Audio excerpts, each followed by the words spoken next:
Existe um pacote de leis que está para ser aprovado no Congresso Nacional, na Câmara dos Deputados, para financiar uma rede de abortos através do Sistema Único de Saúde. A acusação é grave? Pois bem, é exatamente isso que está acontecendo. Nós, povo brasileiro, que na esmagadora maioria, cidadãos do Brasil, somos contrários à descriminalização do aborto, estamos sendo enganados. E deputados e deputadas de boa fé também estão sendo enganados porque está em ato no nosso país, já há alguns anos, um processo de reinterpretação revolucionária da lei brasileira para poder implantar o aborto no nosso país. Eles já têm a forma de realizar os abortos, agora precisam de dinheiro, verba pública para financiar esse projeto revolucionário. Sei, a acusação é grave, mas veja que ela é uma acusação confessada pelos próprios responsáveis. Assista esse vídeo do Dr. Olímpio de Moraes. Então, eu tenho uma visão otimista, é que não é nosso deputado, é a sociedade civil.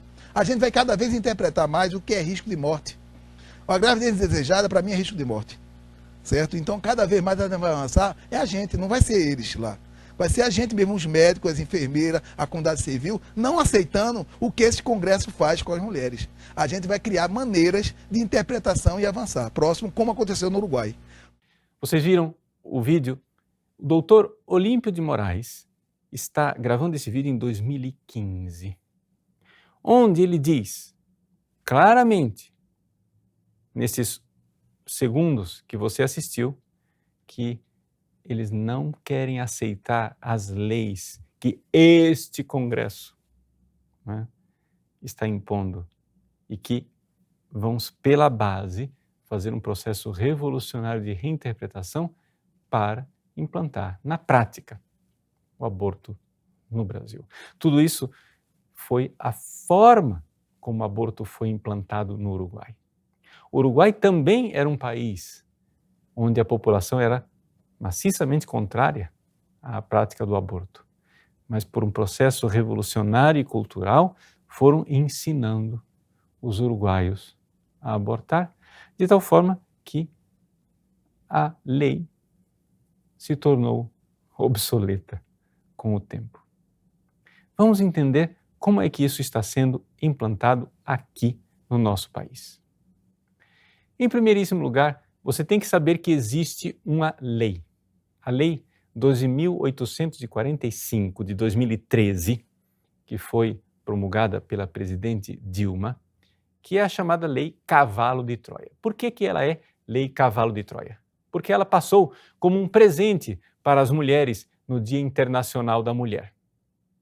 No entanto, era um presente de grego, porque a finalidade desta lei era colocar dentro do sistema legislativo brasileiro um vírus, onde agora o sistema legislativo que condena o aborto como crime se encontra com uma lei estranha, que pode ser interpretada de duas maneiras. É como a língua de uma serpente, ela é bífida, ela é bifurcada. Ou seja, a Lei Cavalo de Troia pode ser interpretada por pessoas de mentalidade mais tradicional, na doutrina jurídica comum, e a pessoa vai ler a lei e vai dizer assim, não, mas aqui não fala de aborto. Mas é exatamente isso. Elaboraram a lei desta maneira para que ela pudesse ser aprovada pelo Congresso. Mas, uma vez que essa lei aterriza lá na prática, nos hospitais do Sistema Único de Saúde, na linguagem que ali está, ela pode ser interpretada, e de fato está sendo, como uma lei que permite a prática do aborto. Vamos ver concretamente o que diz a Lei Cavalo de Troia? 2845 de 2013, artigo número 1. No artigo número 1, essa lei diz o seguinte, que é necessário providenciar para as mulheres vítimas de violência atendimento integral e multidisciplinar. Beleza. Você diz isso para uma pessoa comum, ela diz, joinha, né? Thumbs up, aprovado, legal. As mulheres precisam de atendimento integral e multidisciplinar. Só que quando esta lei aterriza lá no Sistema Único de Saúde, eles têm uma norma técnica do governo federal que começou a ser escrita lá em 2004 no governo Lula e foi cada vez mais sendo reelaborada durante o governo Dilma. Trata-se de uma norma técnica sobre o tratamento dos agravos à violência contra a mulher. E o que é que diz essa norma técnica? Ela diz que faz parte do atendimento integral, em casos de violência, o encaminhamento para o aborto. Mas, padre, o aborto é crime. Sim, mas é um encaminhamento para o aborto em caso de estupro ou qualquer forma análoga de violência sexual. Você, então, aliviado, diz, ufa, e senta na cadeira e diz, está de boa. Não, não está de boa, porque o artigo número 2 da Lei Cavalo de Troia faz agora o trabalho de reinterpretar violência sexual. E o que é agora violência sexual para a Lei Cavalo de Troia? Diz, qualquer relação sexual sem consentimento. Opa! Então, a gente passa de um conceito concreto chamado violência, que é detectável por qualquer delegado, pelo IML, por testemunhas presentes ao ato, para um conceito etéreo, imaterial, chamado consentimento. E então, lá no Sistema Público de Saúde, essa norma técnica é interpretada dessa maneira, de tal forma que muitas e muitas mulheres obtêm o aborto sem que haja uma comprovação do estupro. Não é necessário BO, não é necessário absolutamente nada, porque a norma técnica de 2004 diz que a palavra da mulher deve ser tomada como presunção de verdade. Ou seja, não se pode questionar. Se ela diz que não teve consentimento, então não teve. Pronto, acabou. Vejam como essa dobradinha. Lei Cavalo de Troia aprovada no Congresso, norma técnica imposta pelo Executivo, causa uma reinterpretação. De tal forma que a literalidade da lei acalma os conservadores. A realidade da lei permite o aborto aos borbotões no Sistema Único de Saúde. Mas não para por aí. O artigo número 3 da Lei Cavalo de Troia fala de profilaxia da gravidez. Bom, para o dicionário e para a doutrina jurídica comum, a profilaxia é o quê? São os cuidados médicos necessários para que se evite uma doença ou uma infecção, não é isso? Sim, é isto.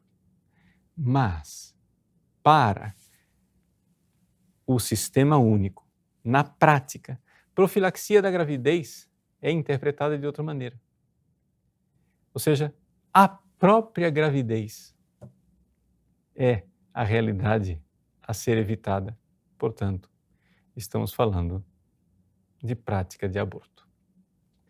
Bom, vejam, é um sistema revolucionário. Aqui estão sendo introduzidas expressões, está sendo introduzida uma linguagem que é propositadamente ambígua. É uma linguagem anódina, né? Para deputados bonzinhos e ingênuos. E para o povo também ficar tranquilo em casa. Mas uma linguagem mortífera para as crianças lá, que estão sendo atendidas no útero de suas mães pelo nosso Sistema Único de Saúde. Portanto, eles têm aqui já uma rede de abortórios, ou seja, o Sistema Único de Saúde está pronto para ser uma rede de abortórios. O que é que está faltando? Está faltando dinheiro. Está faltando dinheiro para colocar isso em prática. E é exatamente isso que está sendo proposto pelo pacote de leis que vai ser votado na Câmara dos Deputados. Trata-se do pacote de leis ligados ao substitutivo, ao projeto de lei 1444 de 2020. Este pacote de leis, ele foi visto, feito, confeccionado para ser uma fonte de financiamento para o aborto.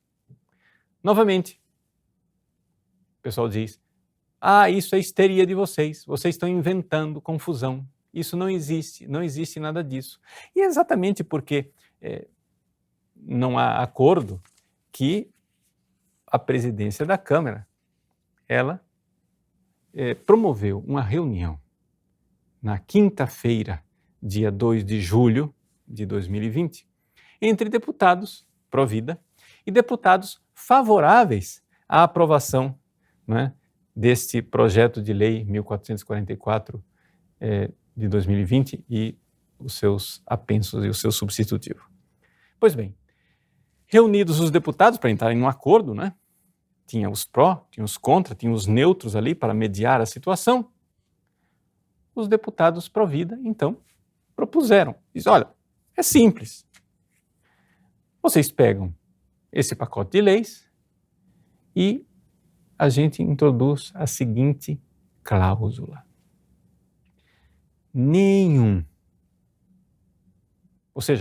Absolutamente nenhum dos recursos provenientes desse projeto de lei pode ser aplicado em equipamentos, serviços ou atividades que envolvam direto ou indiretamente o aborto provocado. Ponto. Coloca essa cláusula e estamos num acordo. É evidente que os deputados ligados às ONGs feministas favoráveis à descriminalização do aborto não aceitaram. Absolutamente, isso é um absurdo, isso não tem sentido. Até aí, estava tudo dentro do previsto. O problema é que os deputados supostamente neutros, que estavam ali no meio para conciliar, se posicionaram, dizendo que, vocês pró-vida, vocês são loucos. Claro, não tem sentido nenhum colocar uma cláusula proibindo que os recursos sejam usados para o aborto. Por quê? Porque o Código Penal já proíbe o aborto.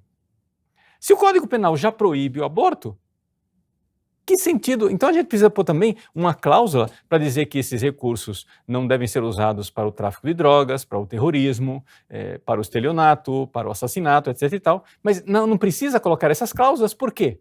Porque afinal o Código Penal já prevê que tudo isso é crime.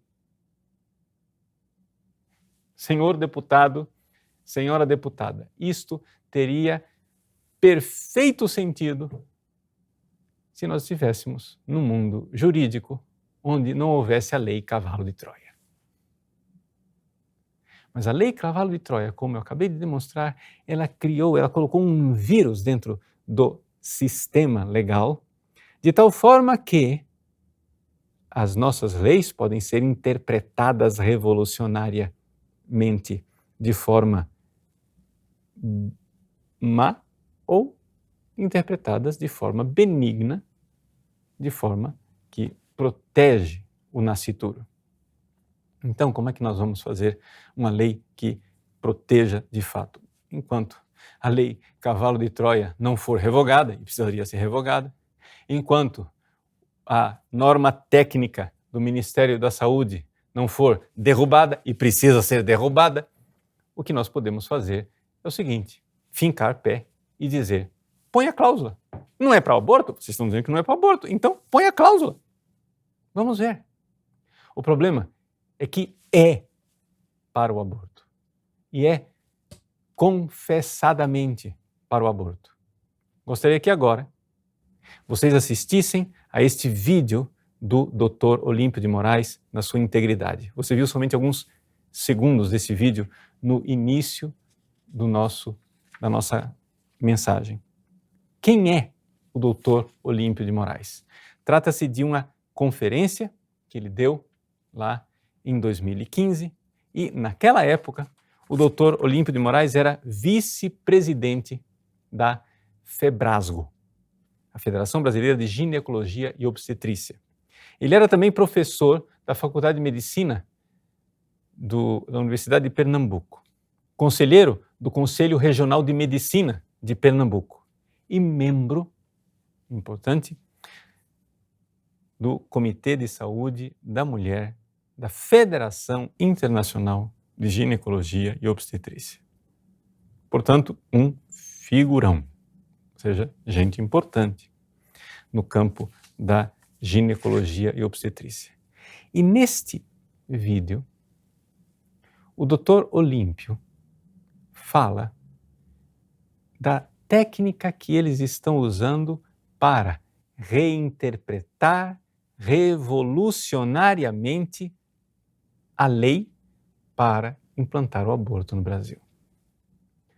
Só para recordar realmente quem é o Dr. Olímpio, eu gostaria de recordar algo do histórico, da biografia do Dr. Olímpio. Foi ele, o médico, que realizou o aborto que ficou famoso em 2009 em Alagoinha, estado de Pernambuco, em que a menor de idade, que estava grávida, foi como que raptada por ONGs feministas e colocada em um lugar que não se sabia. O pai, com um mandato, né, judicial, não teve acesso à filha. O pai, que era o responsável pela menor, não queria o aborto. Não teve acesso à filha. A filha foi levada para um lugar desconhecido e o senhor doutor Olímpio foi quem fez o aborto dessas crianças que eram gêmeas. Vamos assistir ao vídeo do doutor Olímpio e vamos ouvir qual é o projeto destes médicos e destas ONGs para implantar o aborto no Brasil. Pronto, agora eu vou dar uma luz, assim, porque está muito pessimista. Recentemente, no ano passado, sem muito alarde, o governo lançou uma norma técnica chamada Teste Rápido de Gravidez, que foi tentado sair em 2013, e Cristiano participou de algumas reuniões da gente em Brasília, que era redução de danos. Aí vazou e a imprensa caiu em cima e recolheram. Não sei se alguém do Ministério que participou, que está presente, mas conseguiu, no ano eleitoral, sem divulgar, saiu o manual.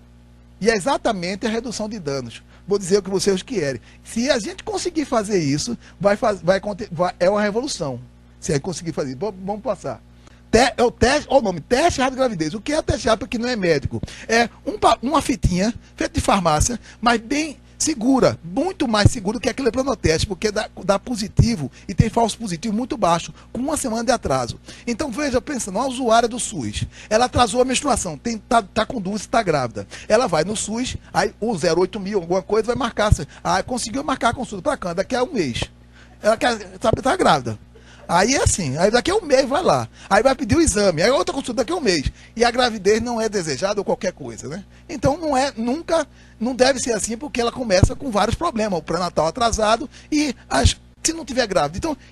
Então a gente, na maternidade, pegou esse manual e estamos tentando colocar, estamos criando um ambulatório para demanda espontânea. É a seguinte, a mulher chegou na triagem, quer saber se está grávida? Na mesma hora fica sabendo. Aí te dá a fitinha, ou ela de uma gota de sangue, ou na urina. Pode dar, o teste pode ser negativo e o teste pode ser positivo, concorda? Então, nessa situação, a gente tem 4 cenários. 4 cenários. Tem 2 de alegria e 2 de tristeza. No Brasil, culturalmente, a gente coloca que a gravidez não é um direito da mulher, é um dever. Então, nos nossos ambulatórios, quando chega uma mulher que está grávida, pegou o resultado, todo mundo, para aí, bem, mãezinha, que felicidade, isso é divino, Deus sei o quê. E 30% dessas mulheres, elas não querem estar grávidas, elas chegam chorando. Mas quando ela vê a reação do profissional de saúde, que ela tem a obrigação de ficar feliz, ela não tem coragem de dizer que aquela gravidez não é planejada e ela não deseja. Não tem nem espaço de campo para abrir. Então ela está sensibilizando os profissionais que isso existe. Em vez de dizer parabéns, é ouvi-la. E todo mundo já pensando que esse... E agora? Que é o problema. É isso aqui, ó. Teste positivo e não deseja gravidez. Teste positivo e não deseja. E agora, minha gente? O que vamos fazer num país que criminaliza o aborto? É orientações sobre a alternativa. Ela tem que ser orientada que o profissional ali não está para julgar. Então vamos saber a história dela. Ela está falando que não deseja gravidez. Se você abre para ouvir a história, muitas mulheres dizem e relatam que foi um estupro. As mulheres não sabem, por fato de ela estar casada, mas a relação sexual, mesmo casada, foi sem o seu consentimento, é estupro.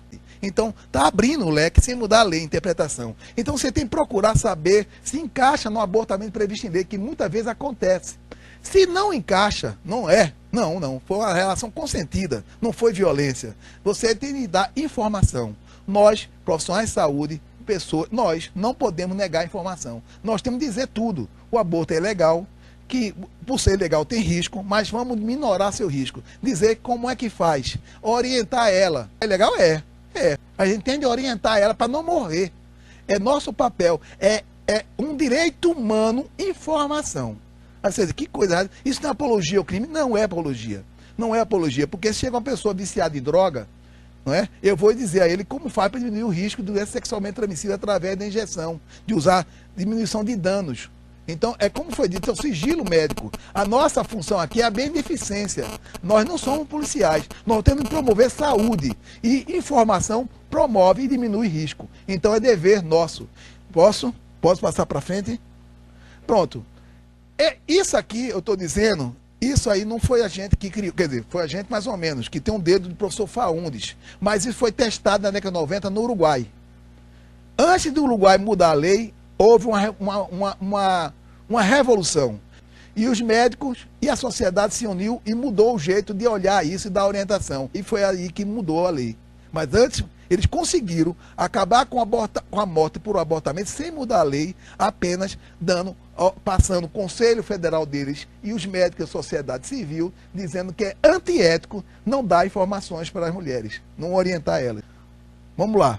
E por isso, o Ministério da Saúde, aqui é o Leonel Brioso, né, que foi o articulador do Ministério da Saúde, ele recebeu um prêmio da OPAS, que está aqui, em 2012, como um modelo uruguaio de redução de risco, por ter eliminado a morte materna antes de mudar a lei. Isso aqui é perto da mudança da lei, quer dizer, foi no período que mudou a lei, mas ele ganhou um prêmio, porque foi o país no mundo, sem mudar a lei, que acabou. Então, eu tenho uma visão otimista, é que não é nosso deputado, é a sociedade civil.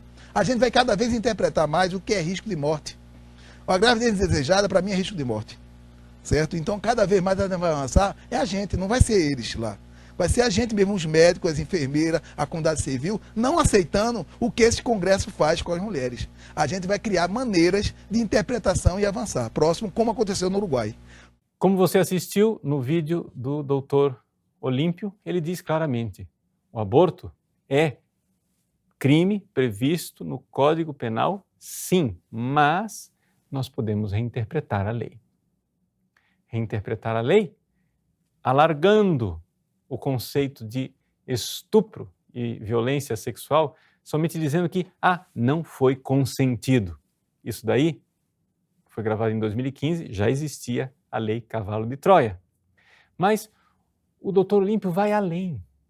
Ele diz, e se foi consentido? Bom, se foi consentido, a gente também pode fazer outra coisa, informar a mulher.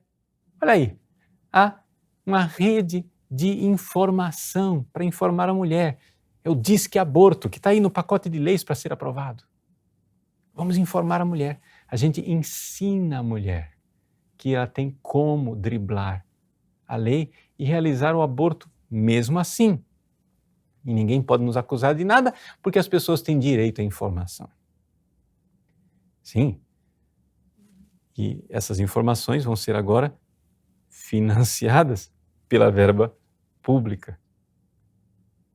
Pois bem, e o próprio Dr. Olímpio diz como foi que o aborto foi implantado no Uruguai.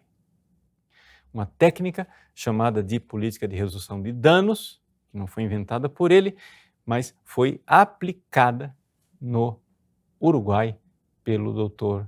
Aníbal Faúndes. Ou seja, vamos acostumando a população a abortar na prática. Vamos ensinando a abortar. Vamos passando informação para que aumente o número de abortos de tal forma que se faz, na prática, uma revolução. E as pessoas que antes eram contrárias ao aborto, acostumando-se a realizar aquele ato, vão aceitar uma legislação favorável ao aborto. E foi isto que aconteceu no Uruguai. Mas nós não podemos permitir que este tipo de desonestidade seja realizada à luz do dia no nosso país. Você, povo brasileiro, você, cidadão brasileiro, se esclareça, veja as coisas, clique na lista de documentos para você ter as fontes primárias e conhecer profundamente, né, tudo isso que nós estamos alegando aqui, e informe os seus deputados. Nós precisamos fazer chegar aos deputados, à presidência da Câmara, essas informações, porque se eles são de boa vontade e estão a favor daquilo que o povo brasileiro quer, que é que o aborto continue sendo um crime, então eles precisam se informar. Não adianta fingir eu não sabia. Existe ignorância culposa. Um deputado tem o dever de se informar antes de votar. Então vamos lá, vamos, nós, povo brasileiro, informá-los. Vá, coloque nas redes sociais e faça ouvir a voz do povo. Nós precisamos fazer com que os deputados enxerguem que o povo brasileiro não está dormindo e nós não queremos ser ludibriados. O que é que nós estamos exigindo na votação deste substitutivo do PL 1444 de 2020? Nós gostaríamos que fossem mudados os seguintes itens. Número 1, e antes de tudo, uma cláusula que diga claramente que zero, absolutamente nenhum recurso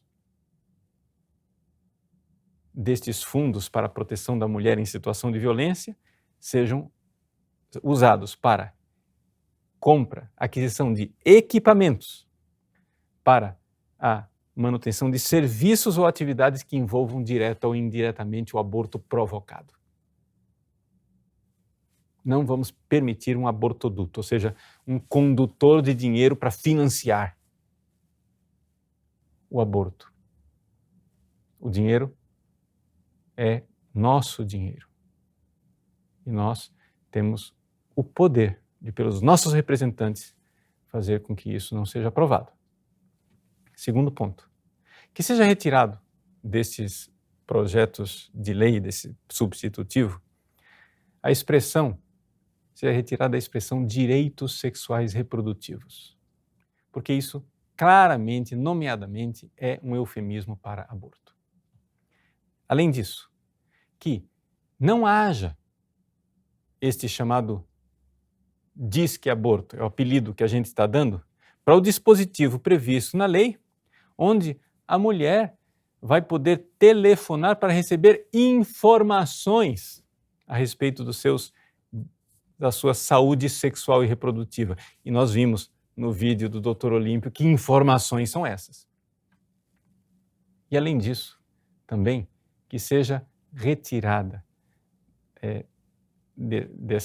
desse projeto de lei, desse substitutivo, a criação da Bolsa Aborto, que é simplesmente uma oportunidade para desvios de verbas para ONGs feministas favoráveis à descriminalização do aborto. Ou seja, o chamado aluguel emergencial de R$ 450, que não tem sentido nenhum. O inciso que fala de uma rede de proteção de encaminhamento, que nós sabemos que rede é essa. Nas primeiras versões da lei, estava especificado que rede era essa. Era a chamada rede de enfrentamento à violência contra as mulheres, criado no governo Dilma, que é uma rede infestada de ONGs feministas pró-descriminalização do aborto. Pois bem, e o inciso número 3, em que se fala que a rede de saúde precisa dar acesso a medicamentos, que nós sabemos onde é que vai terminar. Vai terminar na promoção também do aborto. Então, se manifeste nas redes sociais, nós precisamos fazer a voz do povo brasileiro ser ouvida. Você está se informando, você está sabendo, procure as fontes primárias, não se deixe enganar. Existe uma técnica, né, da serpente, da língua bifurcada, que fala de forma doce e pacífica para os ingênuos, mas de forma mortífera e letal para o nascituro em nossas maternidades. Deus abençoe você e livre o nosso país da tragédia do aborto.